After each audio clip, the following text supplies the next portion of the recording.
اگر تمہارا ایمان میں کمزوری ہے تو پھر کم از کم یہ ضرور گمان رکھو کہ اللہ تمہیں دیکھ رہا ہے۔ پھر انہوں نے وہ جو اہم ایک اور جو آج کے دور میں سمجھتا ہوں بہت ریلیونٹ پوائنٹ ہے، اس پر وہ آئے ہیں اور انہوں نے فرمایا کہ مسلمان آپس میں اتحاد قائم کریں، اور قرآن پاک کی وہ آیت کریمہ انہوں نے پڑھی کہ وَاعْتَصِمُوا بِحَبْلِ اللَّهِ جَمِيعًا وَلَا تَفَرَّقُوا، تمام مسلمان آپس میں ایک مضبوط رسی کے ساتھ بندھ جائیں اور تفرقہ اختیار نہ کریں۔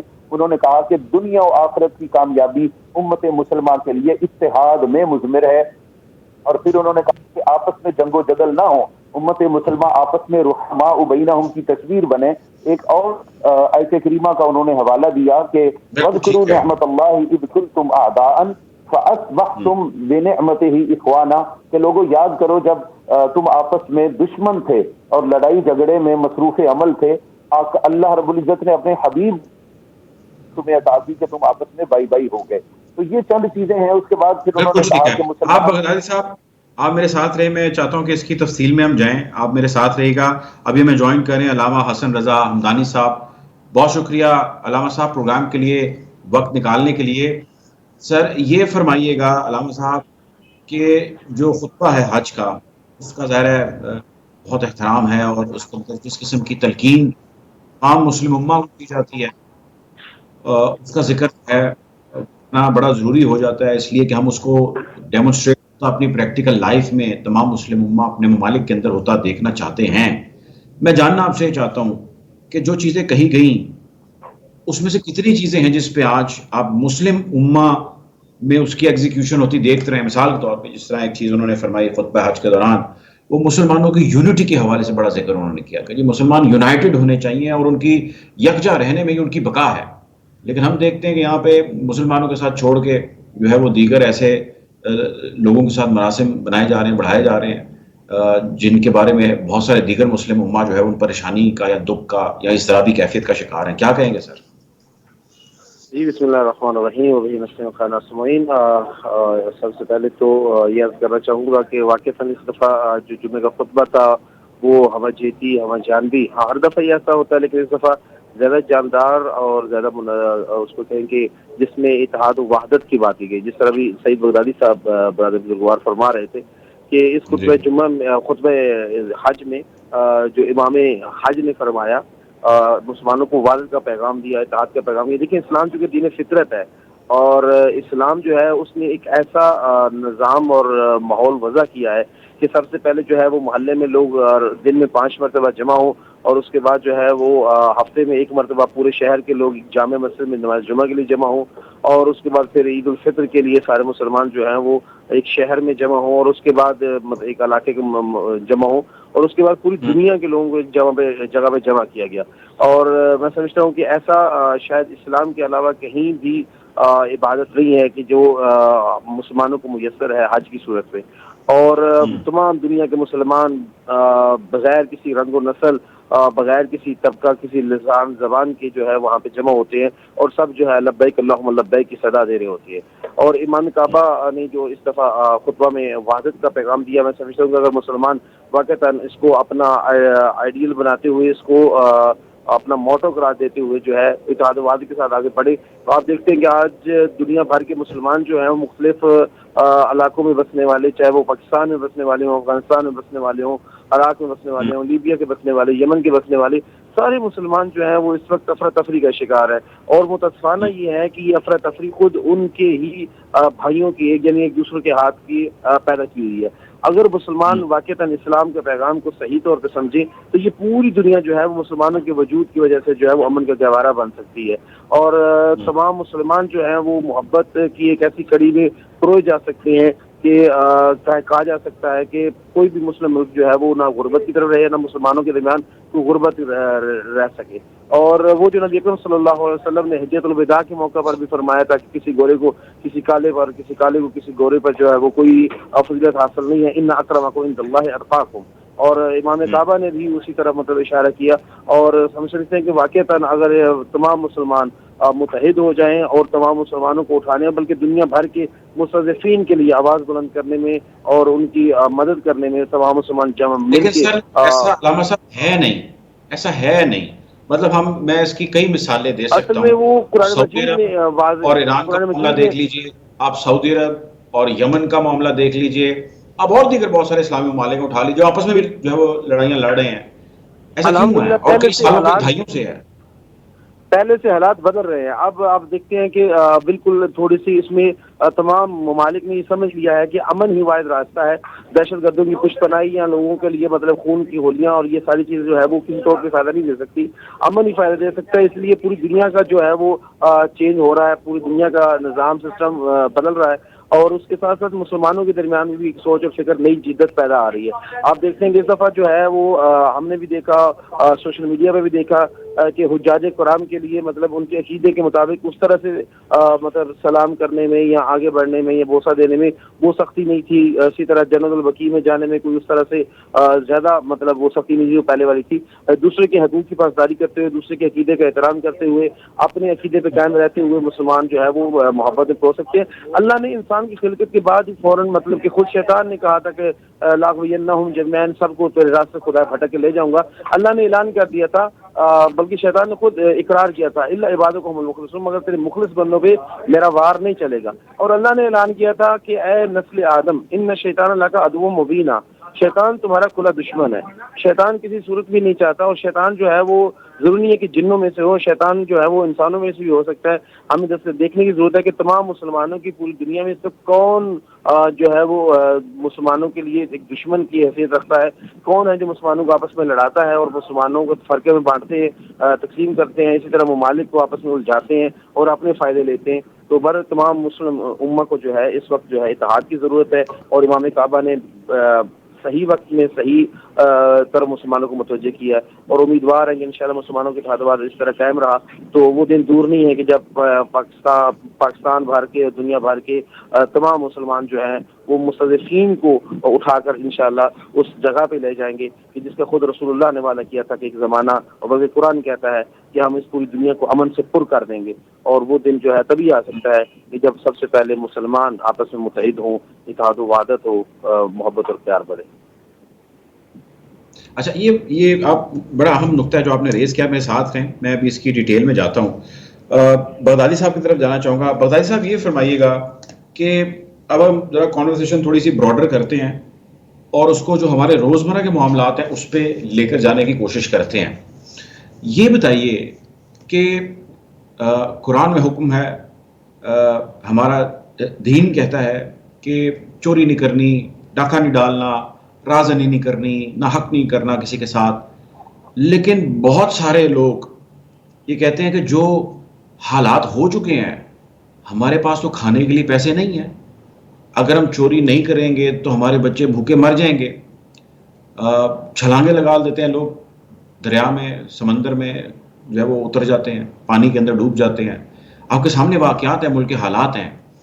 یہ فرمائیے گا کہ یقینی طور پہ یہ کسی صورت جائز نہیں ہے کوئی بھی غلط کام کرنا اور اس سے اپنا پیٹ بھر لینا, یا جو بھی آپ کا آبجیکٹو ہے, لیکن جو کچھ ہو رہا ہے لوگوں کے ساتھ, ان پہ ہونے والے ظلم ستم کے بارے میں کیا ہمارا مذہب کہتا ہے, کیا دین کہتا ہے ہمارا سر, کچھ بتائیے, اور حکمرانوں کے لیے کیا احکامات ہیں اس کے حوالے سے.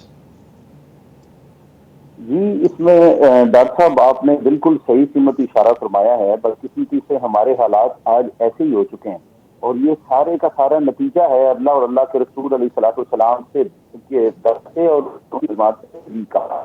ہم دیکھتے ہیں کہ آقا علیہ الصلوۃ والسلام نے جو چارٹر فار ہیومینٹی عطا کیا تھا, جو چارٹر آف ہیومن رائٹس عطا کیا تھا, جو حضور علیہ الصلوۃ والسلام نے خطبہ حجۃ الوداع آخری خطبہ آپ نے جو لاسٹ سرمن ہے آقا علیہ السلام کا وہ عطا کیا تھا, اس میں آقا علیہ السلام نے ان تمام رائٹس کو بڑا تفصیلاً عرض کر دیا تھا. یہ امت جس قدر آقا علیہ السلام کی تعلیمات سے دور ہوتی چلی جائے گی, اسی قدر جو ہے وہ دلدل میں ہم گرتے چلے جائیں گے. آپ نے صحیح کہا کہ لوگ آج خودکشیاں کر رہے ہیں اور غیر دینی معاملات میں انوالو ہو گئے ہیں, غیر قانونی معاملات میں انوالو ہو گئے ہیں. یہ سارے کا سارا قصور میں سمجھتا ہوں آج ریاست سے پاکستان کو چلانے والوں کا ہے. نہ ان لوگوں نے تربیت کی لوگوں کی, نہ اخلاقی تربیت کی, نہ قانونی تربیت کی, اور نہ لوگوں کو ان کے رائٹس دیے ہیں. جب لوگوں کو ان کے رائٹس ہی نہیں ملیں گے, آقا علیہ الصلوۃ والسلام نے, آپ دیکھیں کہ مکی زندگی میں آقا علیہ الصلوۃ والسلام نے کوئی حدود جو ہیں وہ انفورس نہیں کی ہیں. جب آقا علیہ السلام مدینہ طیبہ تشریف لاتے ہیں, ریاست مدینہ قائم ہو جاتی ہے, تو پہلا کام جو حضور علیہ السلام فرماتے ہیں وہ مواقع مدینہ ہے. یعنی جو مہاجر آئے تھے ان کے پاس کچھ نہیں تھا, نہ کھانے پینے کے لیے تھا, نہ رہنے کے لیے کوئی جگہ تھی, اور مہاجرین جو تھے ان کو کہا کہ تم آپس میں بھائی بھائی بن جاؤ اور مال کی منصفانہ تقسیم اس طرح سے کر دو کہ جو جن کے پاس نہیں ہے اپنے مال میں سے ان کو آدھا حصہ دار بنا دو. تو جب تک ہم لوگوں کے معاشی حقوق کا تحفظ نہیں کریں گے, لوگوں کے لیے انصاف کا تحفظ نہیں کریں گے, لوگوں کے لیے ان کے دیگر حقوق کا تعلق, تو ظاہری بات ہے لوگ کہیں گے. یہ جب تک ہم ہماری ریاست لوگوں کو کی خود کفالت کی طرف نہیں جاتی, لوگوں کے لیے وسائل کے صحیح استعمال کی طرف نہیں جاتی. اب لوگ کیا کریں یہ سر, یہ بھی تو بتائیں نا کہ دین کی روح سے, اسلام کی روح سے پھر لوگوں کو بھی بتائیں نا. وہ کہتے ہیں اس حال میں جینا مشکل ہو, اس حال میں جینا لازم ہے. لوگ بیچارے اس آپشن کے علاوہ آپشن ہے نہیں, وہ ڈٹے ہوئے ہیں, وہ کریں کیا؟ بہت ویلڈ سوال ہے آپ کا, یہ بہت ویلڈ سوال ہے. قرآن پاک نے کہا کہ یا ایھا الذین آمنوا ان تؤدوا الامانات الی اہلھا, کہ لوگوں امانتیں ان کے اہل لوگوں کے سپرد کیا کر. ہمارا مسئلہ یہ ہے کہ ہم امانتیں اہل لوگوں کے سپرد نہیں کرتے. ہم جن لوگوں کو ووٹ دیتے ہیں وہ ووٹ قابلیت, صلاحیت, ایبلٹی کی بنیاد پر نہیں دیتے. ہم لوگ ووٹ اپنی جو برادری کی بیس پہ دیتے ہیں, گنڈا گردی کی بیس پہ دیتے ہیں. زیادہ دولت مند بھی شخص ہے اس کو دیکھ کے دیتے ہیں. کوئی پڑھا لکھا شخص جو ہے اس معاشرہ میں اوپر آنے کے لیے اس کے لیے کوئی گنجائش نہیں ہے. تو جب تک ہم اہل لوگوں کو آگے نہیں لے کے آئیں گے, وہ ہمارے لیے بہترین پالیسیز نہیں بنائیں گے. بہترین پالیسیز نہیں بنے گی, انہیں انفورس نہیں کیا جائے گا. صحیح معاشرہ, ایک خوشحال معاشرہ جنم نہیں لے گا. اگر ہم صحیح بنیادوں پہ اسلامی فلاحی معاشرے کے قیام کی طرف بڑھنا چاہتے ہیں جو ایک فرد کے رائٹس کا اور حقوق کا تحفظ ہے, تو اس کے لیے ضروری ہے کہ سب سے پہلے وہ امانت, ووٹ کی جو امانت ہے اس کا ہم صحیح استعمال کریں اور ہم اس ظلم کے نظام کو بدلنے کی کوشش کریں. میں کچھ دیر پہلے آقا علیہ الصلوۃ والسلام کا جب حجۃ الوداع کے پوائنٹس کو دیکھ رہا تھا, اس میں آقا علیہ السلام نے جو رائٹ آف جسٹس بیان کیے ہیں, مرتضیٰ ڈار صاحب آپ حیران ہو جائیں گے. آج سے 14 صدیاں پہلے آقا علیہ الصلوۃ والسلام نے فرمایا, آگاہ ہو جاؤ, اب مجرم خود ہی اپنے جرم کا ذمہ دار ہوگا. اب نہ باپ کے بدلے بیٹا پکڑا جائے گا, نہ بیٹے کے بدلے بیٹے کا بدلہ باپ سے لیا جائے گا. اب آپ دیکھیں کہ 1400 سال پہلے آقا علیہ السلام نے جو حکم فرمایا لوگوں کے لیے جسٹس کو انشور کیا, تو آج بھی ہم اس کے کر رہے ہیں. آج بھی ہم دیکھتے ہیں کہ پاکستان میں اگر یعنی کوئی بھی ہو ملتا تو ہم اس کو اٹھا کے لے جاتے ہیں, یعنی والدین کو اٹھا لیتے ہیں, بھائیوں کو اٹھا لیتے ہیں. تو ضروری ہے کہ ہم آقا علیہ السلام کی تعلیمات کی طرف پلٹیں. جب تک ہم آقا علیہ السلام کی تعلیمات کی طرف نہیں پلٹیں گے, نہ ایک فرد کے معاملات میں جو ہے وہ اصلاح ہوگی, نہ خاندان بہتر ہوں گے, نہ معاشرہ بہتر ہوگا. تو اس سب سے پہلے ہم اپنے حقوق کو پہچانیں اور اپنے فرائض ادا کریں. فریضہ یہ ہے کہ اس ظلم کے نظام کو بدلنے کے لیے اپنے ووٹ کا صحیح استعمال کیا جائے. اور حقوق یہ ہیں کہ جب صحیح ووٹ کے ذریعے سے آپ لوگوں کو چناؤ کر لیتے ہیں تو اس کے بعد ان سے اپنے حقوق کو طلب کریں اور باہر نکلیں. حضور نے فرمایا, من رأى منکم منکرا فلیغیرہ بیدہ فإن لم یستطع فبلسانہ فإن لم یستطع فبقلبہ. حضور نے فرمایا, تم میں سے جو کوئی برائی ہوتا دیکھے تو اس کو روکے ہاتھ سے, طاقت تو زبان سے جان سے برا جاننا ہے. یہ ایمان کی کمزور ترین علامت ہے. تو آج تو حال یہ ہو گیا کہ ہم برائی کو دیکھ کر بھی اس کو نہیں کہتے, روکتے نہیں ہیں, زبان سے. بالکل ٹھیک ہے بغدادی صاحب, آپ کا سر پوائنٹ آ گیا, بالکل ٹھیک ہے, میرے ساتھ رہیے گا. علامہ حسن صاحب, سر یہ فرمائیے کہ اس ملک کو رول کرتے چلاتے جو اس کے کرتا دھرتا ہیں ٹھیکیدار ہیں, وہ جو کوئی بھی ہیں, وہ کئی سالوں کئی دہائیوں سے چلتے آ رہے ہیں. لوگوں کے مسئلے مسائل تو سر حل ہو نہیں رہے, حالات ان کے ابتر ہو رہے ہیں. اور کرپشن کی داستانوں سے لے کے, بے گناہیوں سے لے کے, لمبی لمبی کہانیوں سے لے کے ساری حقیقتیں سب کے سامنے ہیں, آپ کے سامنے بھی, میرے سامنے بھی, سننے والوں کے سامنے. اب یہ جو حکمران ہیں یہ رائٹ یا رانگ طریقہ کار سے آ جاتے ہیں. میں اس کی ڈیٹیل میں نہیں جانا چاہتا, لیکن وہ جب آ جاتے ہیں اپنے منصب پر بیٹھ جاتے ہیں تو وہ لوگوں کو رول کرنے لگ جاتے ہیں, کروڑوں لوگوں کو.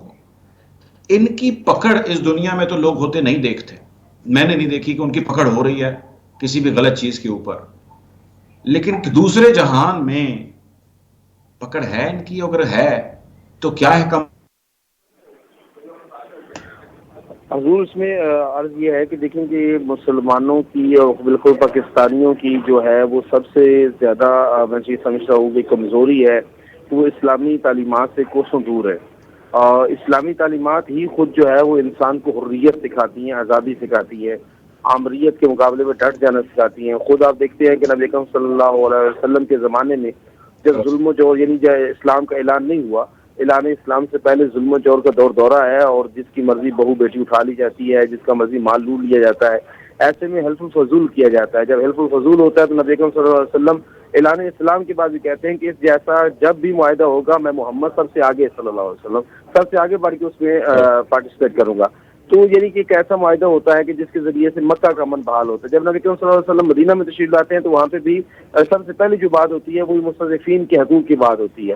اور یہاں پہ متاسفانہ اسلام کے نام پہ بننے والی مملکت جو ہے وہ ابتدا سے ہی قائد اعظم جیسی بڑی شخصیت کو بھی ایمبولینس میں رکھا جاتا ہے اور ہاسپٹل تک نہیں پہنچنے دیا جاتا. اور اس کے بعد بہت بڑے بڑے سانحات جو ساری دنیا کے سامنے آپ ساری چیزیں لوگوں کے سامنے کھول کے آ چکی ہیں. تو بہرحال اس میں عرض کرنے کا مقصد یہی ہے کہ عوام الناس کو بھی مطلع ہونے کی ضرورت ہے کہ فقط جانوروں کی طرح بچے پالنا اور جانوروں کی طرح جو ہے وہ پیٹ بھر لینا یہ کافی نہیں ہے، بلکہ ہمیں انسان بننے کی ضرورت ہے. اور انسانیت جو ہے وہ انسان کو حریت سکھاتی ہے. اور انسان جو ہوتا ہے وہ صرف اپنے درد کو محسوس نہیں کرتا بلکہ وہ دوسرے کے درد کو محسوس کرتا ہے. مسلمان اس سے آگے بڑھ کے ہے اور مومن کا درجہ اس سے بھی آگے بڑھ کے ہے.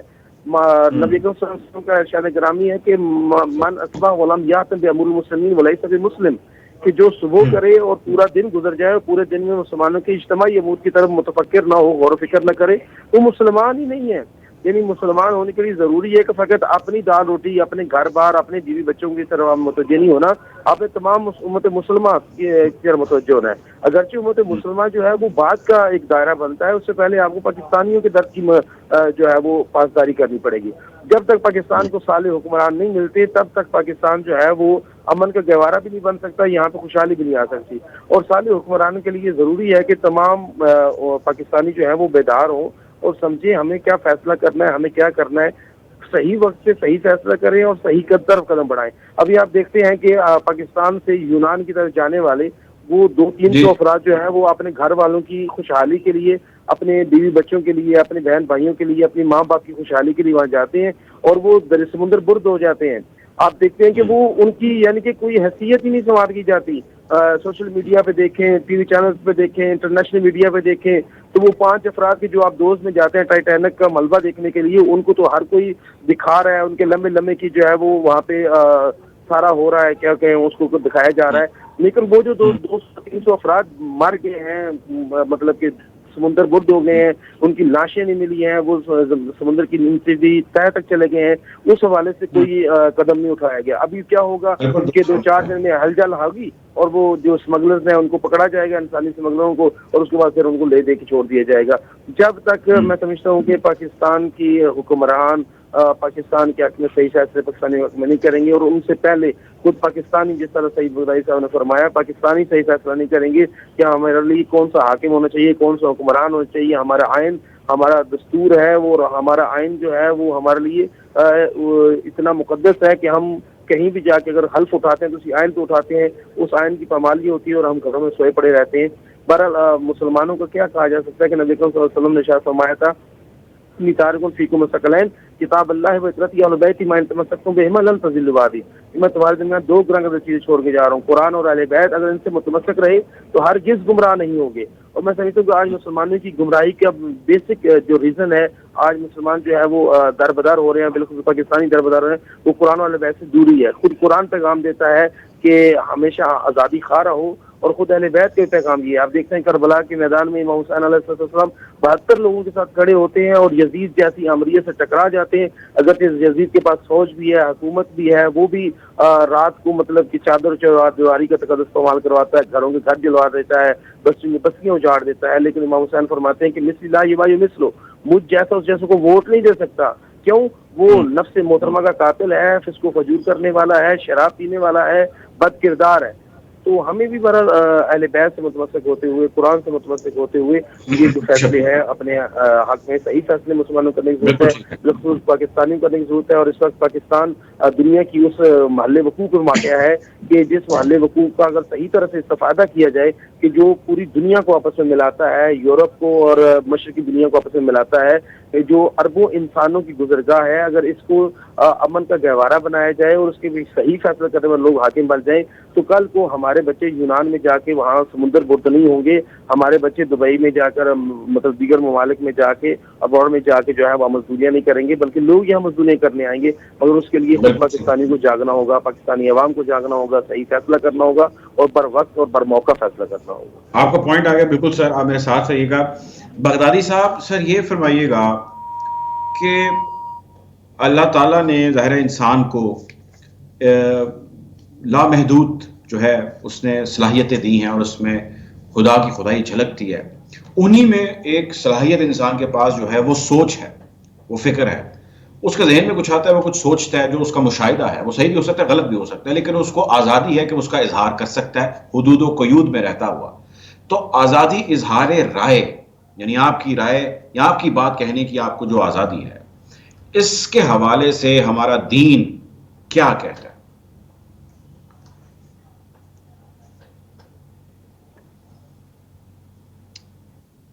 بغدادی صاحب مجھے سن پا رہے ہیں آپ؟ جی ذرا سوال رپیٹ کر دیں. میرا سوال سر آپ سے یہ ہے کہ آزادی اظہار رائے کے حوالے سے ہمارا دین کیا احکامات دیتا ہے؟ جی بالکل، اظہار رائے کی آزادی کے حوالے سے دین جو ہے وہ انسان کو نہ صرف اظہار رائے کی آزادی دیتا ہے، عمل کی آزادی دیتا ہے، مگر اس آزادی کے ساتھ ساتھ کچھ حدود کا بھی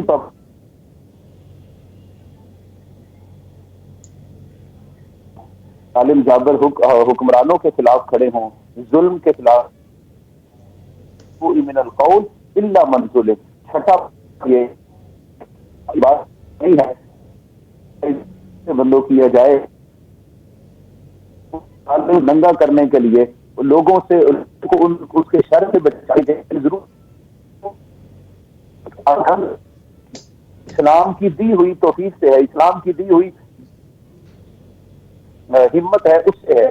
ہم دیکھتے ہیں کہ یہاں پر پاکستان میں ہو یا دیگر تھرڈ ورلڈ کنٹریز ہیں، اس میں لوگوں کی آواز کو دبایا جاتا ہے اور لوگوں کی آواز کو دبا کے پھر وطن عزیز پھر الٹیمیٹلی وہ حال کر دیا ہے. وہ کسی نے کہا تھا کہ حضرت قائد اعظم رحمۃ اللہ تعالی سامنے ہوتے آیا نہ زمانہ تیرا اور تو وہ خوش بخت کے میرے زمانے میں نہیں. جی جی خوش بخت ہے کہ انہوں نے آج کے دور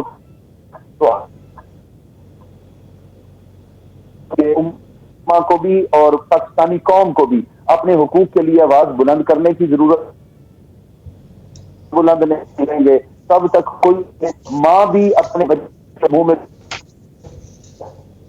بالکل ٹھیک ہے سر. کچھ آپ کی آڈیو میں بھی مسئلہ آ رہا ہے، بغدادی صاحب میرے ساتھ رہیے گا. علامہ حسن صاحب کی طرف ہم جانا چاہیں گے. کچھ آڈیو میں ڈسٹورشن ہے بغدادی صاحب کی. علامہ حسن صاحب یہی سوال سر میرا آپ سے کہ آزادی اظہار رائے کے حوالے سے ہمارا دین، ہمارا مذہب ہمیں کیا احکامات دیتا ہے؟ نبی اکرم صلی اللہ علیہ وسلم کی حدیث کی روشنی میں اگر کہا جائے تو انسان جو ہے وہ اپنی بات کہنے میں آزاد ہے، مگر اتنا کہ کسی دوسرے کی اس سے دل آزاری نہ ہو. کسی دوسرے کے مطلب اگر دل آزاری ہو تو پھر اس کے حقوق جہاں کسی دوسرے کے حقوق کی پاسداری کرتے ہوئے مطلب اسلام جو ہے وہ انسان کو آزادی اظہار رائے دیتا ہے. اور نبی اکرم صلی اللہ علیہ وسلم کی حدیث مبارکہ بھی موجود ہے کہ اظہار رائے کے عنوان سے یہ بھی کہنا چاہوں گا کہ نبی اکرم صلی اللہ علیہ وسلم کو خدا نے خود حکم دیا قرآن مجید میں کہ میرا حبیب کی جب بھی تیرے پاس کوئی خبر لائی جائے تو خبر لانے والے کی خبر کو پہلے بلکہ اس کو تحقیق کر لیا جائے. یعنی کہ جو اظہار رائے کا آپ نے فرمایا اس میں دونوں پہلو نظر آتے ہیں. پہلا پہلو تو یہ نظر آتا ہے کہ جو اپنی رائے کا اظہار کر رہا ہے اس کو بھی دیکھا جائے گا آیا وہ رائے کے اظہار کی اہلیت بھی رکھتا ہے، جو خبر لے کے آیا ہے نبا لے کے آیا ہے وہ خبر صحیح بھی ہے, وہ جو بات کر رہا ہے وہ درست بھی ہے. اگر وہ خبر درست ہے تو اس کے بعد دوسری منزل پہ دیکھا جائے گا اسلام اس چیز کا سختی سے کاربند ہے کہ اسلام اگر اپنے حقوق کی بات کرتا ہے تو فرائض کو بھی فراموش نہیں کرتا. یعنی جس طرح ہمارے حق ہے دوسروں کی گردن پہ, اس طرح دوسروں کے حق ہماری گردن پہ وہ ہمارے فرائض ہیں. یعنی میرے اوپر فرض ہے کہ میں دوسروں کے حقوق کی بھی پاسداری کروں, اور دوسرے کا حق یہ ہے کہ میں اپنی آزادی کی بات کرتے ہوئے دوسرے کی دل آزاری ہرگز نہ کروں. اور دوسری بات جو ایک میرے خیال میں آپ جو سوال کرنا چاہ رہے ہیں کہ وہ کسی حق بات کو دبانے کے عنوان پہ آپ کا شاید سوال ہے کہ کسی کی حق بات کو دبانا جو ہے وہ اسلام اس کی اجازت دیتا ہے. اسلام کسی حق بات کو دبانے کی قطعاً اجازت نہیں دیتا. اسلام جو ہے وہ حق بات کو ببانگ دوہل کرنے کی بات کرتا ہے. اسلام کہتا ہے کہ حق بات کرو اگرچہ مد مقابل جیسے بھی ہو. وہ حضرت علی مومنین کی ایک وصیت ہے. کوئی کہتا ہے میں حق پہ, دوسرا کہتا ہے نہیں آپ ناحق پہ ہیں, میں حق پہ ہوں, پھر کیا کریں؟ نہیں, حق ایک چیز واضح ہوتی ہے. ایک صرف ایک بندہ ظالم ہے دوسرا مظلوم ہے تو ظالم اور مظلوم تو بالکل اپنے عمل سے واضح ہو جاتے ہیں. اب جب وہ مظلوم بات کر رہا جہاں پہ نظام اس قسم کا ہو کہ جہاں پہ آپ اس چیز کا تعین نہ کر سکیں کہ کون حق پہ اور کون حق پہ نہیں ہے, پھر کیا کریں گے, کیسے کریں گے؟ جب چیز مدغم ہو جائے تو اس کے حوالے سے خود اسلام ہر حوالے سے اسلام کے اندر پیغام موجود ہے. خود قرآن جو ہے وہ ہر حوالے سے ہمیں پیغام دیتا ہے. مثال کے طور پہ اگر کہا جاتا ہے کہ آپ نے جس طرح فرمایا کہ دونوں چیزیں مدغم ہو گئیں, حق اور باطل آپس میں مکس ہو گیا کہ حق کدھر ہے باطل کدھر ہے, تو اس میں دیکھنا پڑے گا سب سے پہلے حق کدھر ہے. جہاں پہ حق کھڑا ہے وہاں پہ انسان کو کھڑا ہونا کی ضرورت ہے. اور میں آپ کو عرض کروں کہ جب انسان حق پہ ہوتا ہے تو پھر اس سے فرق نہیں پڑتا ہے کہ وہ تنہا رہ جائے یا اس کے ساتھ ایک جمع غفیر ہو. اکثر جو ہے وہ حق کے اوپر جو لوگ ہوتے ہیں وہ محدود ہی ہوتے ہیں, اور جو ہے وہ کہہ سکتے ہیں کہ آپ باطل کی طرف جو ہے لوگوں کی مراجعت زیادہ ہو جاتی ہے. اور آج کے زمانے میں خود جو میڈیا ہے وہ بھی یہی کر رہا ہے کہ حق کو باطل کے ساتھ مدغم کر رہا ہے, مدغم کرنے کی کوشش کر رہا ہے. چاہے میں الیکٹرانک میڈیا کی بات نہیں کر رہا, میں ٹوٹلی میڈیا کی بات کر رہا ہوں. مطلب کہ حق کے جو ہے وہ اس کو چھپانے کی خاطر جو ہے اس کے اوپر مختلف قسم کے لیبل لگائے جاتے ہیں اور دوسروں کو پر جو مظلومیت ہے اور جو حق بات ہے وہ اپنی بات جو نے کہا نا کہ جو بات دل سے دکھتی ہے وہ اثر رکھتی ہے, پر نہیں مگر طاقت پرواز رکھتی ہے. تو جو حق بات ہے وہ اپنا اثر بام آ کے رہتی ہے, چاہے اس کے اوپر جتنے بھی پردے ڈالے جائیں, جس طرح سے بھی دبایا جائے, وہ بام عروج پہ آتی ہے اور وہ سامنے آتی ہے اور وہ پتہ لگ جاتی ہے بھائی یہ حق بات ہے. علامہ حسن رضا ہمدانی سے بہت شکریہ, آپ نے پروگرام کے لیے وقت نکالا. سعید رضا بغدادی صاحب, پروفیسر صاحب, سر آپ کا بہت شکریہ, آپ نے پروگرام کے لیے وقت نکالا. ناظرین, آج کیپٹل ٹی وی کے ساتھ یہ میرا آخری پروگرام ہے. تقریباً 2.5 سال کا جو ہے یہ سفر رہا, اس سے زائد عرصہ ہو گیا, اور اس پہ کئی 100 پروگرام جو ہے وہ میں نے کیے. کل چونکہ عید کا دن ہے اور عید کے حوالے سے بھی ہمارے خصوصی پروگرام ہے, وہ آپ کل دیکھ سکیں گے, لیکن وہ ہماری روٹین سے ہٹ کے ہے, روٹین کے پروگرام سے ہٹ کے ہے, عید کے حوالے سے ہے. اور اس میں جو عید کے حوالے سے شخصیات ہوتی ہیں ظاہر ان کا انٹرویو کیا جاتا ہے. بٹ میرا کیپٹل ٹی وی کے اوپر یہ سفر جو ہے بہت ہی اچھا رہا, بہت چیلنجنگ رہا. بہت ساری ایڈیٹوریل جو ہے وہ آزادی, لبرٹی کو میں نے انجوائے کیا, اور بہت کچھ سیکھا, اور بہت کچھ ایسا بھی کرنے کا موقع ملا جو اس کریئر میں پہلے نہیں کیا تھا. تو کیپٹل ٹی وی کی مینجمنٹ کا, اپنے ناظرین کا, اپنی ٹیم کا, ہر ایک شخص کا جو ہمارے ادارے کا حصہ رہا ہے, میں اس کا بہت بہت بہت شکر گزار ہوں. آپ سب کا بہت شکر گزار ہوں. انشاءاللہ آپ سے نئے پلیٹ فارم پہ بہت جلد جو ہے وہ ملاقات ہوگی. سفر جو ہے یہ جاری رہے گا جب تک حق پر کھڑے رہنے کی ہمت ہے. کھڑے رہیں گے, ڈٹے رہیں گے, بات کرتے رہیں گے. آپ کا ساتھ یوں ہی رہے گا, کبھی میڈیا پہ تو کبھی سوشل میڈیا پہ, لیکن کوشش یہی ہوگی کہ اپنی جو بات ہے اس کو ضرور کہا جائے, کسی بھی طریقے سے کہا جائے, وہ کہا جائے. بہرحال اب تک کے لیے اتنا ہی. ناظرین اپنا خیال رکھیے. اللہ حافظ.